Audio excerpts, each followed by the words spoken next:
Welcome to the MiddleTree Church podcast. We're glad that you're here. Failure saps us. It reinforces our hesitancy to try again. Gives us another reason why we shouldn't or couldn't. When it comes to faith, some of us can give a well-reasoned response for our hesitancy. But it might be wise to challenge that hesitancy. In this new series, we go back to the beginning, but not our beginning. Jesus' beginning. We take a look at how his ministry began, early steps that he took in Luke 4 and 5, steps that reveal his nature, mission, and steps that can direct our own path. Join us as we begin again. When I pray for this church, when I pray for you, I don't pray that MiddleTree is an ordinary church.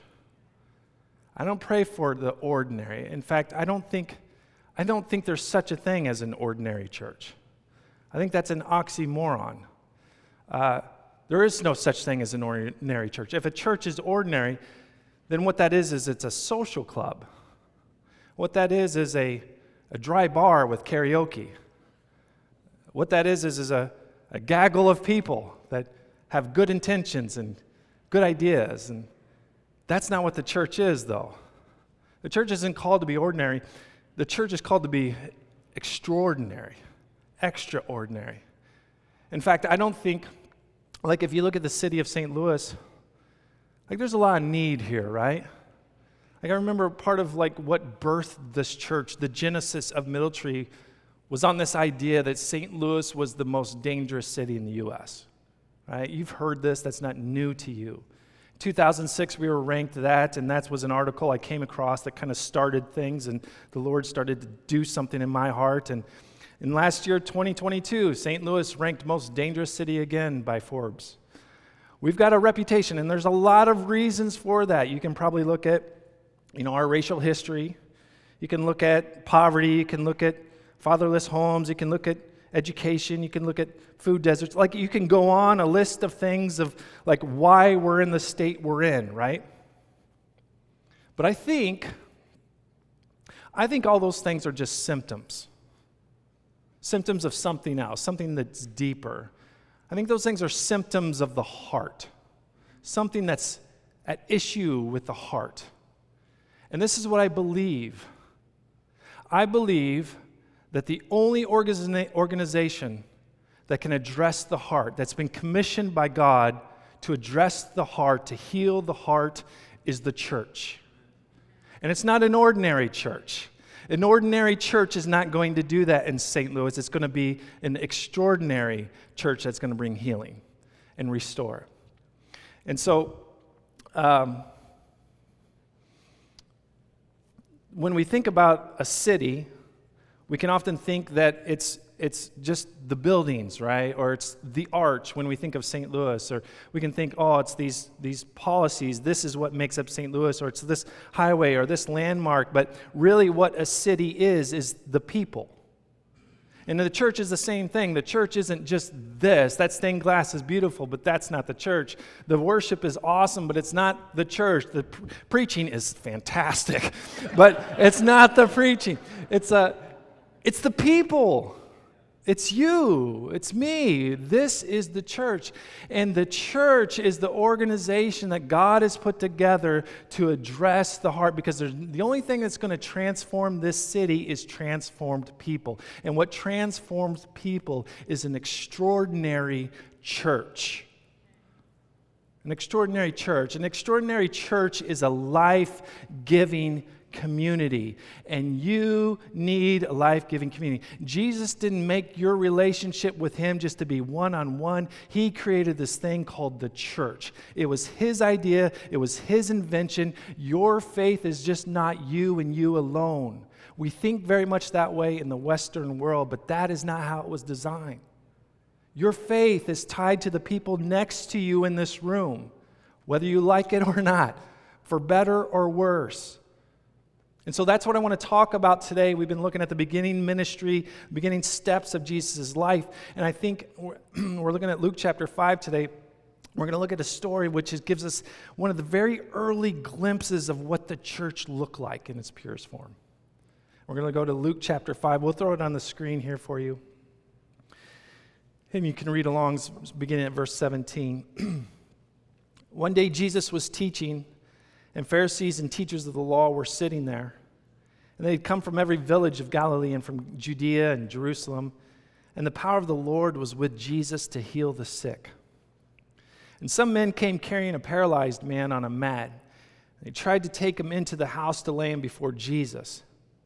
And when they could not find a way to do this because of the crowd, they went up on the roof and they lowered him on his mat through the tiles into the middle of the crowd, right in front of Jesus.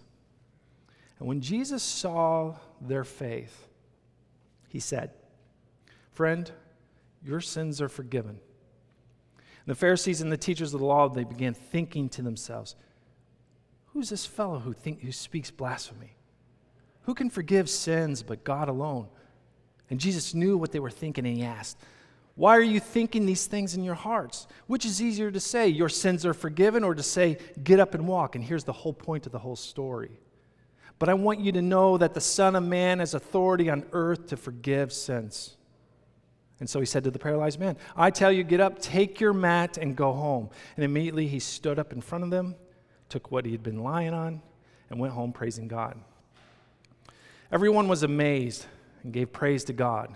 They were filled with awe and said, "We have seen remarkable things today." Everyone's amazed. They're in awe, and they said, "Man, this is remarkable. This is extraordinary what we see. This is a life-giving church, what we're seeing, the genesis of the life-giving church." Jesus sees it, and he's like, "This is good. You're forgiven. Get up and walk." Healing. The story is this. Man, we just read it, man's paralyzed, can't walk. Here's this miracle worker, this man named Jesus. He's been known, a reputation is going around that he can heal people. Man wants to be healed. He recruits his friends, his buddies, say, "Hey, we'll take you to Jesus. We'll get you there." They get there, they show up, and it's a crowd. Jesus is teaching at a house, but it's full. They can't get him before Jesus, and so they climb the roof. And it says there were 4 friends. The book of Mark records the story and says there were 4 of his friends, and they took him up there, and they ripped the tiles off the roof, and they lowered the man down before Jesus. And this is what happens. This is the line.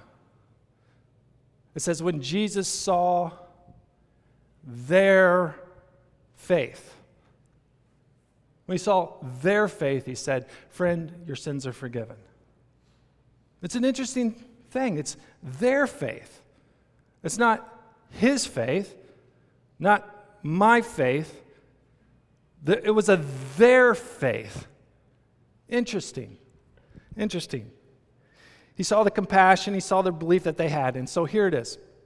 I think everyone needs a little bit of their faith in your faith to be made whole.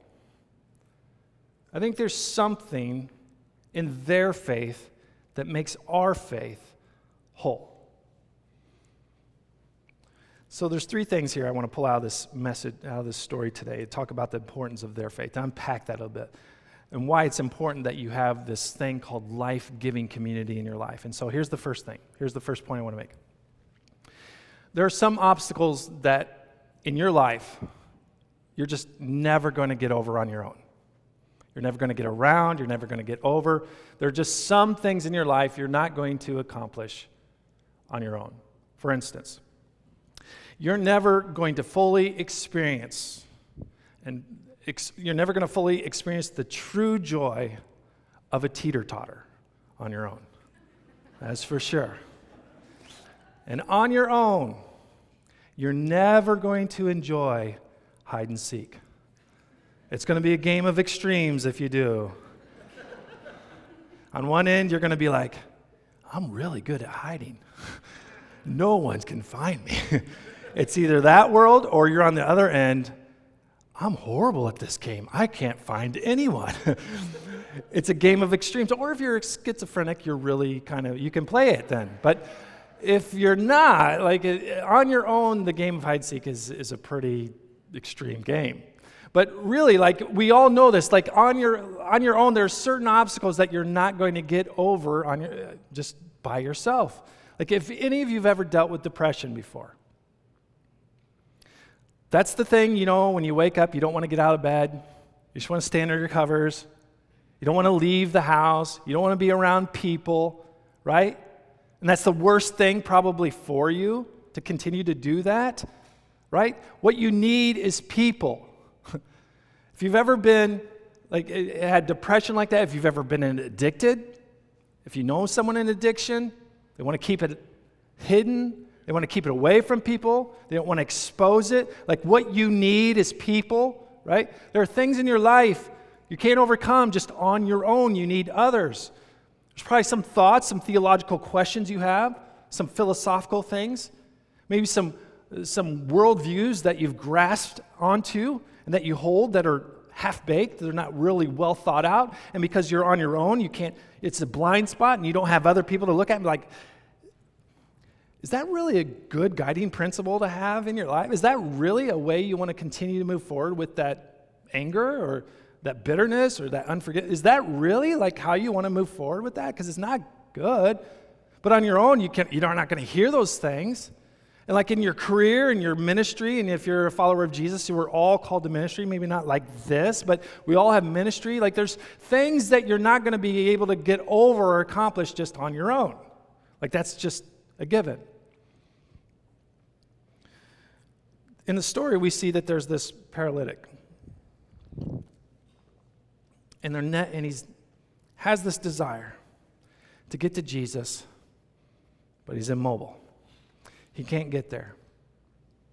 He knows what he needs to do. He sees what he needs. He has the desire. He just cannot on his own. Maybe the solution to some of the obstacles that you can't seem to get over isn't found in just more of your faith. Maybe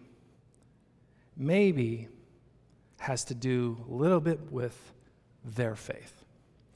Sometimes you don't have the strength, and sometimes you don't have the ability, and the only ability and the only strength that you have access to is that of your friends. You need people in your life to help you overcome some things that you're facing in life. Now, this leads me to the second point I'm building here, okay?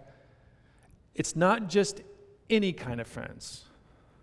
It's the right friends, all right? We've all had friends in our life that we can talk sports with, that we can hang out, they do the things and have interests that we do. It's not just any friends, though. There's a certain kind of friends. And I would say it's the friends that love Jesus and love you, right? Those friends are different. And so, like in our story, we see that what the friends of the paralytic, they had a different focus in their life, right? And their focus was this. Their focus was Jesus. That was the focus. The healing of this paralytic didn't happen because of the faith of their friends. That's not why the healing happened. The healing happened because of proximity to Jesus. The healing happened because he got in the presence of Jesus. That's where the healing happened. That's where forgiveness happened, is because of Jesus. Not because of their friends. The faith of their friends is great. So that's not everything. Their faith doesn't save you. None of that. Jesus, the presence of Jesus in your life is what you find forgiveness of sin, and that's where you're finding healing and restoration. And that was the focus of his friends. And they didn't see obstacles. They saw Jesus. And that's what they were working on. And so look at this. What their friends, this is what it says. It says, when they're with the friends, they got to the house and it was packed. And so when they could not find a way to lay him before Jesus because of the crowd, they gave up. They quit. They got angry at everyone being in the way. They concluded that God didn't care. That maybe it wasn't in God's will. That's not what the conclusion was. There was a degree of absolute persistence in their hearts. We are going to continue to persist to get you before Jesus. And in fact, Jesus would teach this principle called, it's the parable of the persistent widow. And it says in that parable, if you read it, it says, Jesus taught this parable to teach us that we should always pray and not give up. And you see this in a life-giving community, is that people will continue to bring you before Jesus. They're going to continue to work and be persistent at this. And again, this is not what saves us. But I like this, I don't know if you want to call it a proverb or a principle that has really been helpful for me, which is like how much of it is on me and how much of it is on the Lord. But I think there's this good thought. Work as though everything depends on you. Work as though everything depends on you. Like in here, we're gonna work and we're gonna do things to try to make like this place better, and Sundays improve the quality of things, and I'm gonna work on my faith, and I'm gonna try to spend quality time with my family and ministry and all these. I'm gonna work like everything depends on me, but then there's this other side of it, like pray as though everything depends on God. So I'm going to work like everything depends on me, but also I'm going to fully understand that unless God shows up, unless God does something, unless Jesus is there, then it doesn't matter how well things are put together, how things look, or how much time I did. It all depends on Christ. And so this is this good balance of things. Like you're going to work at it, we're going to persist, but it's fully on God. It's fully on Him. And so you find these friends just persisting and bringing him to Jesus. And so here's the third thing. What results is their faith will strengthen your walk. So in the beginning, we see a mat that is carrying a man who cannot walk. And by the end, we see a man that is carrying a mat who can walk. So we see this man's life is transformed by the faith of friends whose focus was on the presence of Jesus. My daughter and I, we like to watch this show called Hoarders. You ever seen that? It's what you watch when you're desperate. So we'll get bored sometimes, like, what do you want to watch? Hoarders? You know?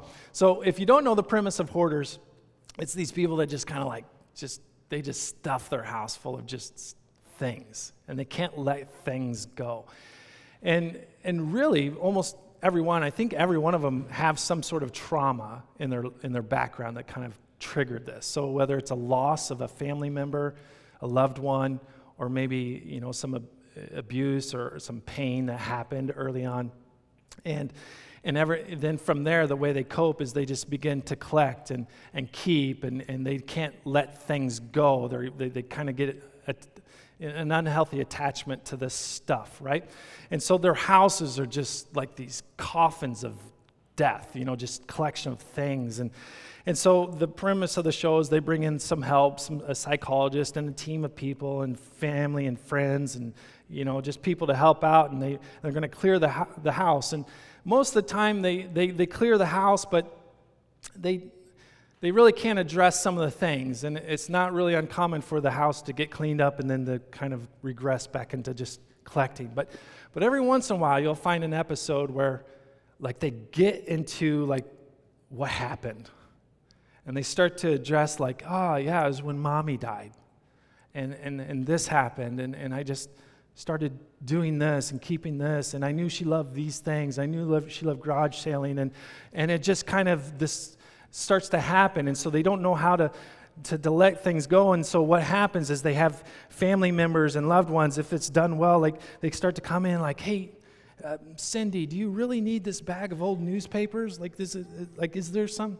And at first they can't let go of these things, but family comes in hey, you don't need this, and they start throwing some things out, and they're really struggling to let go of all these things, but eventually they're showing but see, look at the space that this cleared up, and now look at now you can have your grandchildren come in, and they can play with you here, and you can sit with Johnny, and you guys can have meaningful time in each other's presence, and your art studio you always dreamed about having, you can have that here now, and so yeah, and so over time you start to see sometimes if it's going well, they are I don't even want to look in that, let's just get rid of it, and you can start to see them their own they have an ability now to kind of start to let go, and I think sometimes in a life-giving community, it's very much like that. And you've probably had this in your life before, if you've you've been in a situation, and maybe you've had some issues and hurts and things in the past, and maybe you are, figuratively having a house that's kind of just full of stuff that's kind of collected and gathered, and maybe it's insurmountable in size. Like you just look at it, and it's like I certainly and obviously can't climb that mountain on my own, or maybe it's just like so massive and just horizontally that it's just like I don't even know where to begin. And then maybe you've had this, maybe you have someone that loves Jesus and loves you, and they step in your life and like they grab your hand and they just take your arm, they throw it over your shoulder, their shoulder, like, hey, I'm going to pray with you. I just want to pray with you, and we're going to go to Jesus. And they begin to pray with you, and they say, this isn't it. I'm going to walk with you. I'm going to walk with you in this. And we're going to look at these things, we're going to pick these things, and we're going to help you, and I'm going to walk with you. And their faith kind of begins to step in your life, and there's this life-giving community that begins to happen and begins to address these things. And over time, as this starts to happen, you start to get your own legs start to get strengthened, and to the point where you're like going and picking up these things. You're like, I do not need this. I like this empty space and what can happen here. You need people that love Jesus and love you in your life. And so here's what I'm going to talk about two things, two challenges. The first one is this. It's very obvious. It's groups. Look, you can make this church for you. You can make where you come in on a Sunday morning, you listen to a message, you sing some worship, and that can be meaningful and that can be rich, and there is a place for that. That's why we do this, the gathering of saints. But if that's all it is, you can come in here and not be known at all, not talk to anyone. You can remain invisible, leave. Nobody knows what you're going through, how you're hurting in any way, or what needs to happen, whatever the Lord wants to develop in your life or move you into it, and you can be totally anonymous. But that's not the way to do it. It is not. That's just a TED Talk, a glorified spiritual TED Talk. You need more than that. You need a life-giving community in your life. So that's what these are. These groups are centered around Jesus, learning about Jesus, who he is, and how we live our lives, our faith and conduct. But it's a group of people and where you get known. And so I want to encourage you. Groups start this week. We got them a few different nights of the week. We got some with childcare and some that are just for women and some are just for men, and most are co-ed. But check them out. That's on the app. The second thing I want to talk about, I think is really practical, is I want to introduce you to someone. Michelle, could I have you come on up here a second?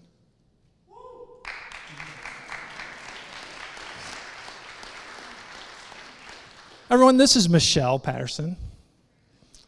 You say hi, Michelle? Hi, Michelle. So, Michelle, how long have you been at MiddleTree? I started coming in 2015, maybe 2016. We were in New City School. Okay. Yeah. I can't even keep it straight either.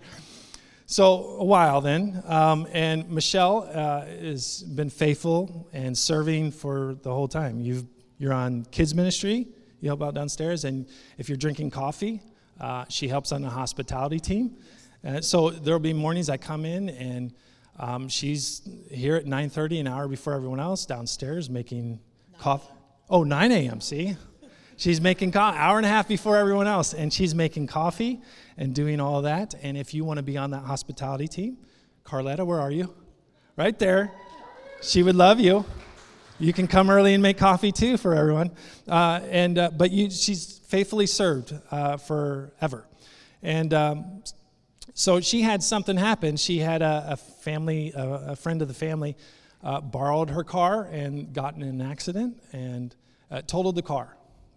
So she is without a car, and she's immobile. And so her savings are kind of earmarked to help with her kids' tuition and things. And so she's without a car. And so I talked to her this week. I was like, Michelle, how much would it take for a new car? Just like, what are you looking at? She said, I think 5,000. Okay, let's run with that number. Here's what I'd like to do. I'd like to take up an offering to get Michelle a car. $5,000 is what would be great. Now, there's about 100 people in this room. That's about $50 a person. I know that's not something you could swing. If you're a guest with us, you certainly don't have to give. But I think it would be really cool. She's immobile right now, right? And if we could be the church, the life-giving community around her, to help her out, wouldn't that be fun? Yes, it would be. It'd be really cool. So here's what I'm going to encourage you to do. Like, if you want to help her out, you can donate to this fund we've called Bless, okay? Oh, yeah, that's your picture. See that? You're famous. So it's Bless. So if you go to the fund, if you give on the app or anything like that, or if you scan that QR code, there's a fund called Bless. Every penny of that will go to help get her a car, and it's tax deductible. We'll send you the receipt at the end of the year for taxes and all that. But I think it would be super cool if we could rally around, and I don't know if we'll get to that number. I don't know, but I know we can't help. There's a lot of people with different needs, and we can't help everyone, but we can help one. Okay? And we can start there. And so I think it would just be really cool because we love you and you're a treasure to us, and we want to bless you. I was so honored when Brian called me at work. He called me twice. I'd answer the first time. So I'm like, who is this person calling me? But I felt so moved that he thought about me, that he wanted you all to help me. And I love this church. I mean, I loved it when I first saw the sign on Union Boulevard. I'm like, I got to go to this church. And I just love you all. And if you want to give, if you can't, it's fine. But I love this church so much. I got to stop.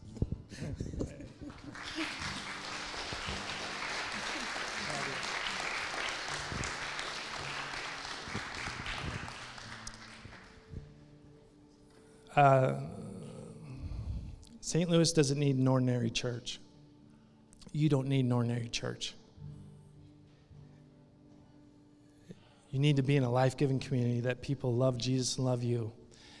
And if you find yourself immobile in whatever way, there are going to be people that are tenacious and rallying for you. Thank you for joining us today at MiddleTree Church. If we're not yet connected, you can find us on Facebook and Instagram by searching MiddleTree Church, or by clicking the link in the description below. You can also fill out a connection card by texting WELCOME to 314-710-2028. If you're here in St. Louis, or maybe you're passing through someday, we would love to meet you in person. We meet Sundays at 10:30 at 2105 McCausland Avenue. Thank you for listening. Now go and be the church.